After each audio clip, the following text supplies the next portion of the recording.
Welcome to Authen-Tea-Cally Nyoka, and I'm here with Regyna Curtis.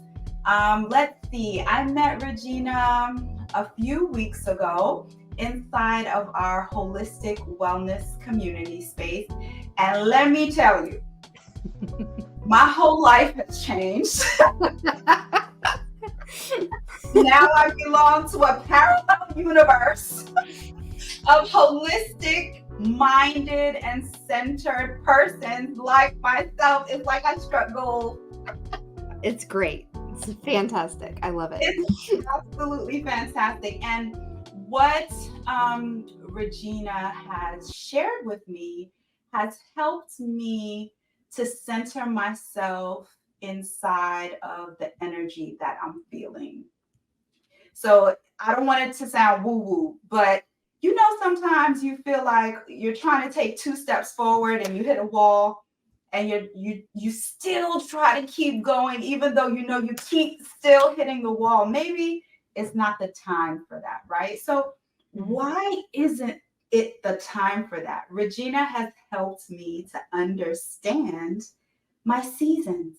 So, Regyna, please, I want you to introduce yourself to our lovely community as we dive into what you do as a holistic centered practitioner.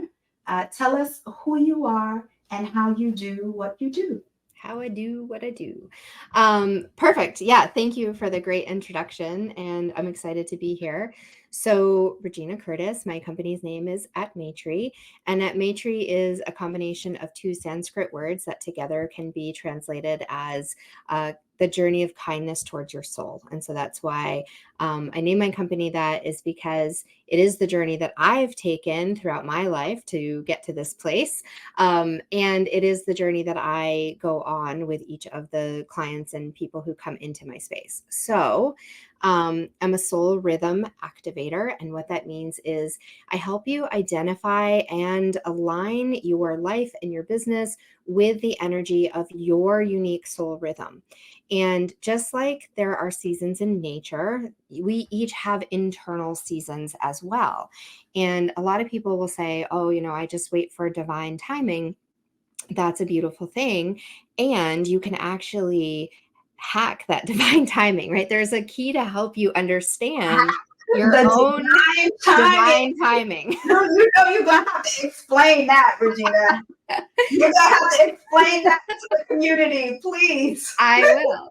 Okay. So how I see this is we are all divine. We are all an expression of the divine, right? And we have our own unique ways of knowing and ways of being. And just like you can see things outside of you in nature to know, oh, well, you expect at a certain point of the time, a certain point of the year, right? You might expect the trees to lose their leaves, or you might expect that, depending on where you live, you might see snow on the ground, right? And if that were to happen in the middle of summer, that would feel odd to you, right? Yet Right. You can expect that there's a potential for that to happen when it is in the middle of the winter. So I grew up in Vermont in the mountains. There was definitely snow there. And if it would snow in the midst of the winter, it wouldn't throw me off guard, right? I would know to expect that that's something that's possible. I live in the Midwest. Now there's a lot of rain at a certain time of the season, right? In the spring and in the early summer, there's a lot of rain. And so when I go outside, I know I can bring an umbrella. I might bring a rain jacket. I know what kind of landscape I'm walking into so I can prepare properly, right? Yeah. Now, do I know every day that it's going to rain? Not necessarily. The weather, there's technology that can tell us that, right? And so I know when it's more likely to need to bring certain things with me. We can do that internally as well when you get to know your internal seasons. And so therefore, you understand more the environment that you're in, what tools to bring with you, and you can understand when things are more likely to happen or not, and therefore hacking your divine timing. I get it. I understand. Hacking is not my favorite word, but It's actually not a word I use very often either, which is kind of funny that that's the word that came up. But I think that maybe it was because it needed to have a reaction, right? Like, what does it actually mean to hack something, right? It means to gain access to something that maybe you're not supposed to have or that you weren't given access to. But in all actuality, your own timing, your own rhythms, your own energy is something that you have access to. And you've most likely been taught, trained, conditioned, whatever the word is that resonates for you, not to trust it. Yes. Right. And so, because you've been taught not to trust it, or you've been taught to prioritize something outside of you, something not necessarily untrue, right? It's something that we all need. We all need time. We all need, the structures that we have to be able to work and get places on School. time. And yes. Yeah. And it doesn't mean that that's the only timetable that's happening. It's the only energy that's happening. And so for you, what's actually more accurately aligned, what's more beneficial for you is something that you might not have immediate access to. Right? Yeah. Like rest. Let's get into it, Regyna. Rest. Yeah. Let's Like get into it. like rest. Because okay, you shared this wealth of knowledge with me. So now I'm opened up to the season that I'm in. And I'm in the season of rest. But Regyna, I am growing a business. I am an entrepreneur. I have been programmed to clock in and clock out, and I've been programmed to still work even when I'm clocked out. Listen, Yeah. hear me. So you tell me, as someone who is a new entrepreneur, that this is my season of rest. Ma'am, it's a huge conflict for me. Right. This is a huge conflict. Like, how am I going to see this through?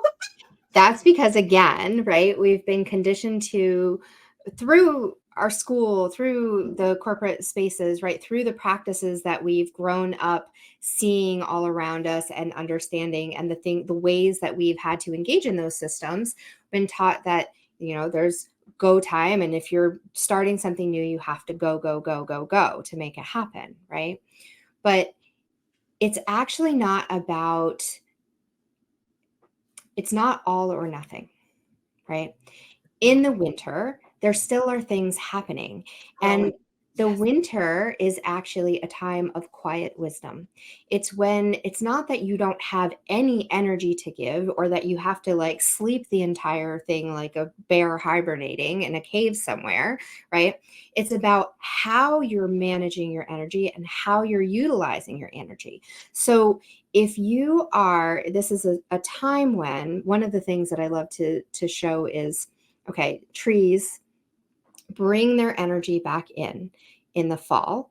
And what happens is the colors, all of the nutrients and the things that they need to, that they're sending out in the world to keep these leaves green and thriving and give their energy outward, they bring it back in. And it creates this beautiful array of colors, right, for us all to enjoy. And then those leaves fall away. But it doesn't mean that tree is dead. It doesn't mean that tree isn't having any energy. It means they're bringing it back in because they need it internally to move and use through the winter. So what happens actually in the winter is that we are in our season of fluency. Yes, it is a time of rest where resting is a more needed thing. It also is a time when you are internally in the prime of your wisdom. It's when you've moved through the cycle of your internal cycle of development that you've moved through this year, and you are fluent in the knowledge that you have gained, and you actually don't need to extend a whole lot of energy in order to share that wisdom. It is exuding out of you, it is radiating from you. So I was telling someone this earlier in a conversation. Have you ever had a conversation with somebody who is not sure of themselves, and they are kind of like using a lot of words and they're trying to convince themselves of the thing while they're trying to tell you about it? And And that it's is very when like, I talk to myself. we're going to change that. So, but it's, you can feel it. You're like, are you trying to convince me, or are you trying to convince yourself? Right. But there's a lot of activity. There's a lot of words happening. Right. Have you ever talked to someone who is just so confident and clear in what they do? There's not a whole lot of drama. There's not a whole lot of convincing. There's not a whole lot of words. It may be really passionate in what they're talking about, but it's not forced, right? Yeah. It just is. Yeah. It's this, right? I've had conversations with folks like that. Yep. There's a sageness, a wisdom to that, right? That's the energy of winter. Wow. You don't have to expend a lot of energy. You don't have to use the, $10,000 words. You don't have to do all the drama and the show and the dance to say it. You just know it.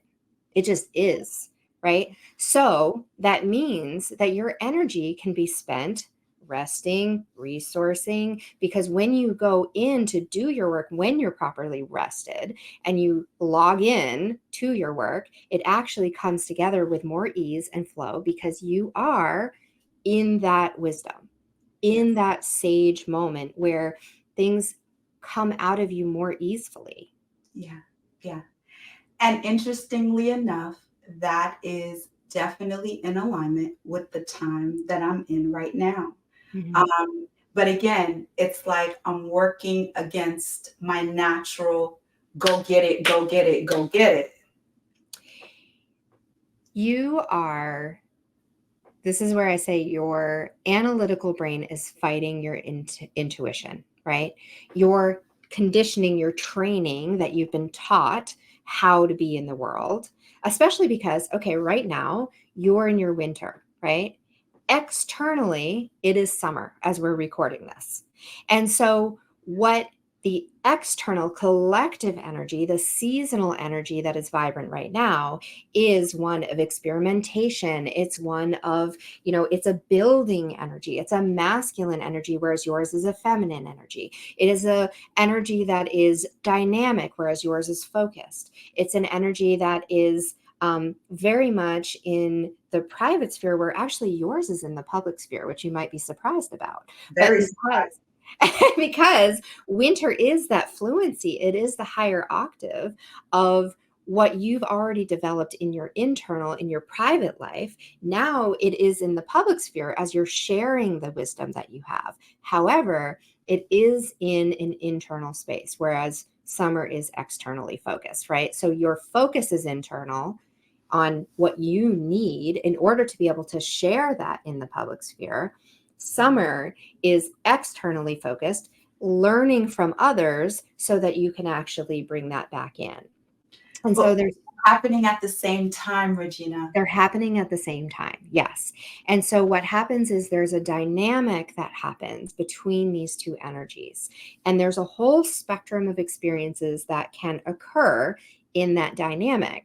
And you can learn how to, first of all, identify what that dynamic is. So because you have internal winter and this external summer is happening, the dynamic, the line of the dynamic, the field in which that is actually depletion. And so external summer can deplete your internal winter. Now, that can Into something poetic here. maybe that can actually work in a detrimental way for you, right? If you are not honoring your need for rest, your uh, fluency, right? If you're trying to force something rather than just letting the things come through you that are easeful, then you will be depleted, right? If you're not honoring the things that your body and your mind need, that right now, you're actually so connected with your inner wisdom. And so if you're trying to expend your energy going outside of you to find the knowledge to bring back in, instead of just allowing the wisdom to come through you, then you're going to be depleted, right? Yeah. Now, can depletion ever be a good thing? I argue yes. Here's why. We need to have all of the seasons, right? If you were in perpetual summer all the time, always creating, always experimenting, always focused externally, how much of that would you be able to turn into the wisdom that you have right now?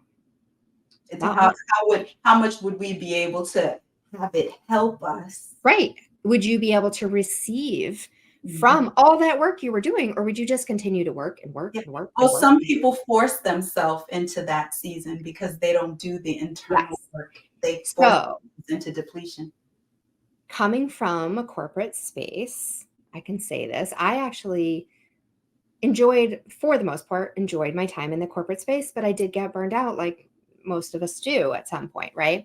And it was because I didn't always feel safe to honor all of who I am Yes. and how I show up, which is ultimately why I do the work that I do today, right? Yes. Don't So, we all? Isn't that all? and yeah, I would say that's like 100% of all entrepreneurs. Um, so the corporate space has what I call the machinery mindset, Yes. right? Yes. And it actually thrives. The corporate space thrives off of the machinery mindset because there are enough people and resources and time and space and all the things, right?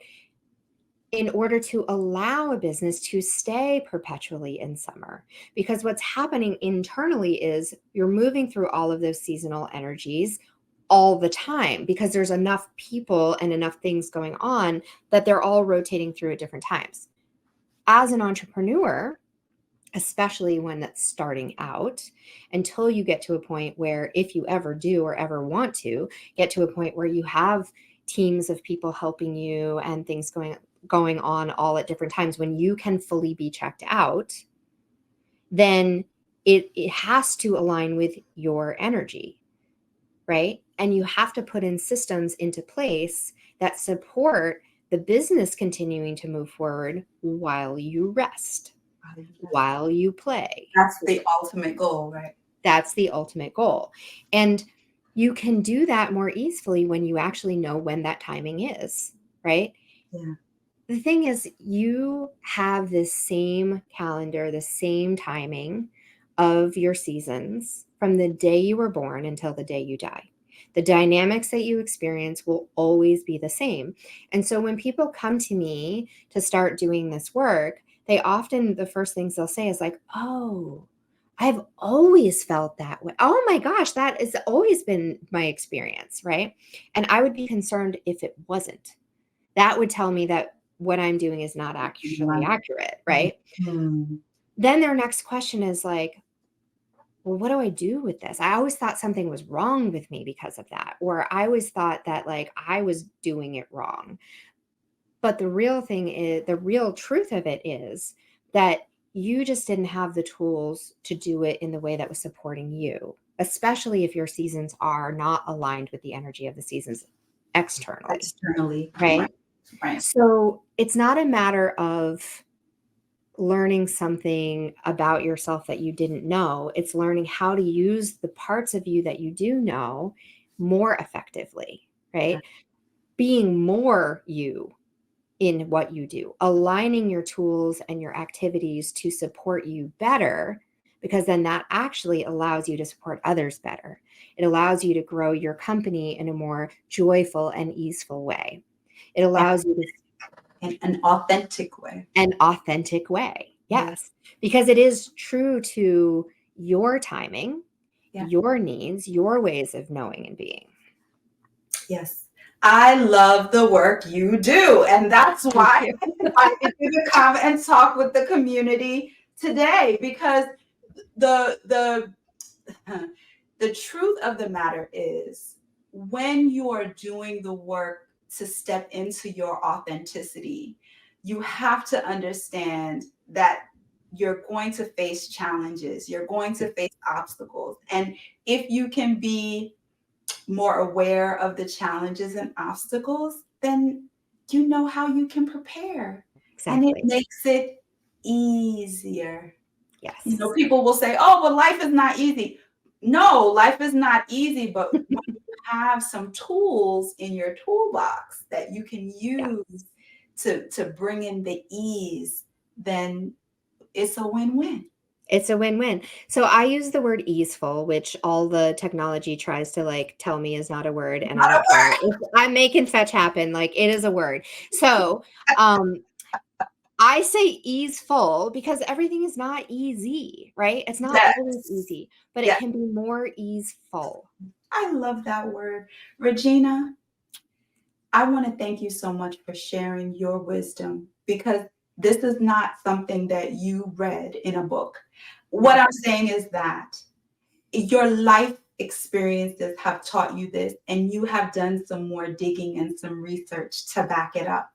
Yeah. And so your life experience makes this so special to you. Thank you. The way how you've been able to develop communicating it is beautiful and needs to be commended. So thank you Mm, for sharing your thank you. genius with Thank us you so today. much.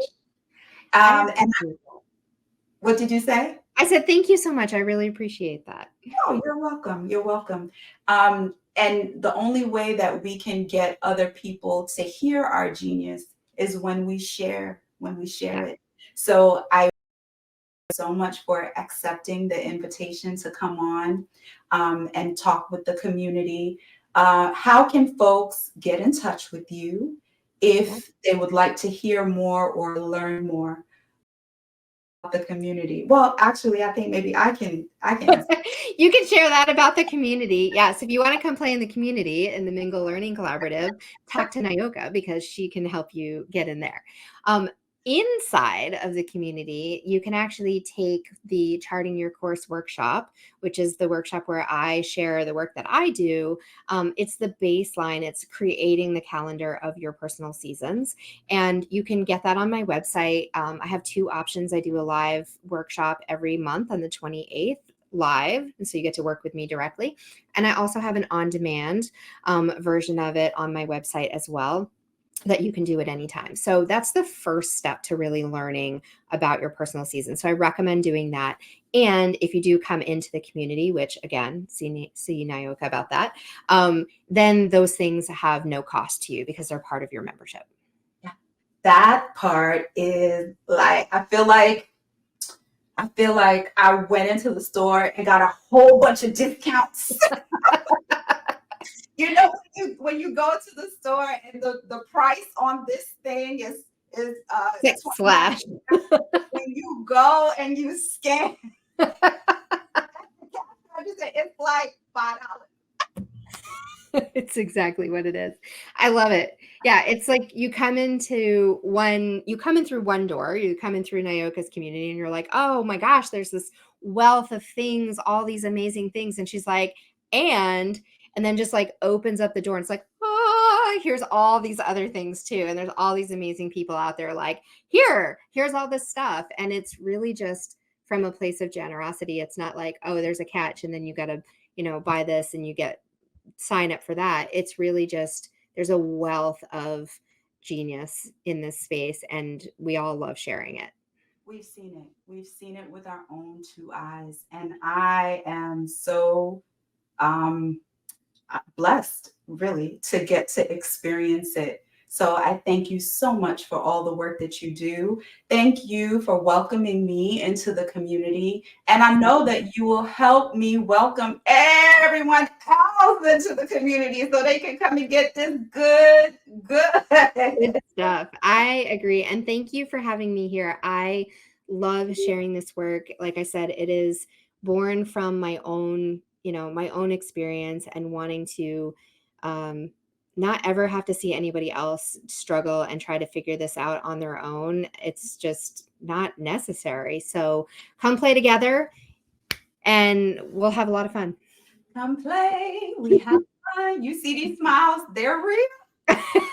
It's true. They're real smiles. All right, y'all. Peace until the next episode of Authen-Tea-Cally Nyoka with, I'll let you know. Take care. Thank you again, Regyna. You're welcome. Thank you.